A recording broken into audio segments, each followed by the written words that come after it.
Perky Pelican, A Tale of a Lively Bird by Suzanne Tate. Perky Pelican was perky. He was lively as could be. Perky lived on Sandy Island with many other pelicans. Helpful humans made Sandy Island when they dug a deep channel for boats to use. They piled up sand.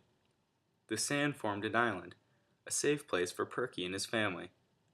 Perky's mother made her nest on Sandy Island. She placed sticks one at a time on a bush. Then she covered the sticks with grass. Perky's mother laid 2 eggs in her nest, and Perky's papa took turns with her caring for the eggs. They kept the eggs warm by wrapping their feet around them. Mother Nature gave pelicans hot feet. Perky was the first to hatch. He pecked and pecked so hard that the egg nearly jumped out of the nest. Perky's little sister Pammy hatched 3 days later, so she was smaller than he. At first, Perky and his sister had no feathers. They looked like baby dinosaurs. "I wish we had feathers like you," Perky said to his mother.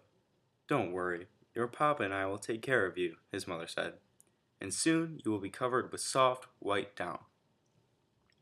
The pelican parents also took turns feeding the chicks. They stuffed them with fishy food. Soon, Perky and Pammy were snow white, just as her mother had said. And every time dinner flew in, Perky was lively. Here I am," he squawked. Sometimes Perky stuck his whole head in his mother's bill to grab food. He was so hungry. Perky and Pammy Pelican grew and grew. Patches of brown feathers began to show on their bodies. 9 weeks went by, and Perky grew into a large bird with strong brown feathers. He spread his wings and felt proud. "Look at me now," he squawked. "Well, it's time for you to learn to fly and catch your own fish," said Perky's papa. Perky lifted up his wings and soon could fly above the water on Sandy Island. He watched some pelicans as they dived for fish, and the birds dropped from the sky head first. Splash! Then they scooped up the fish with their big beaks. "That looks easy," Perky said to himself. Straight down he came. Splash! But he didn't get any fish. Perky knew he had to keep trying. He dived again and again that day. At last, he began to catch a fish or two. A little gull came and sat on his head, looking for a free meal. "This kind of fishing is for the birds. There must be an easier way to catch fish," thought Perky. He watched a long line of pelicans flap their wings and glide. "I'll follow them," Perky said to himself, and his big wings lifted him into the air. Soon Perky saw a fisherman on his boat. He was taking fatbacks out of his net and throwing them to the pelicans. Humans don't like to eat fatbacks, but pelicans do. Perky flew down and landed on the water.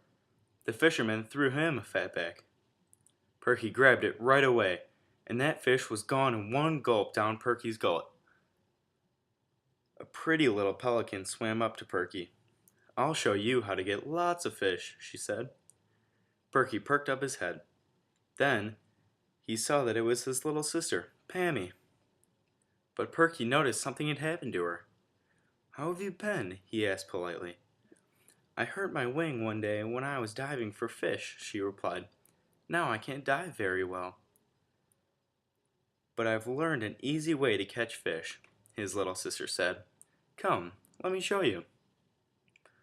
And Pammy swam beside the net, pulling out fatbacks one by one. Perky followed her, and he too tugged from the net all the fish he wanted. The fisherman watched them.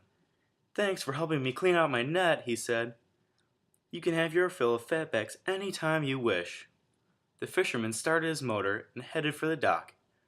The pelicans felt full and happy. "Thanks for showing me an easy way to catch fish," Perky said to Pammy.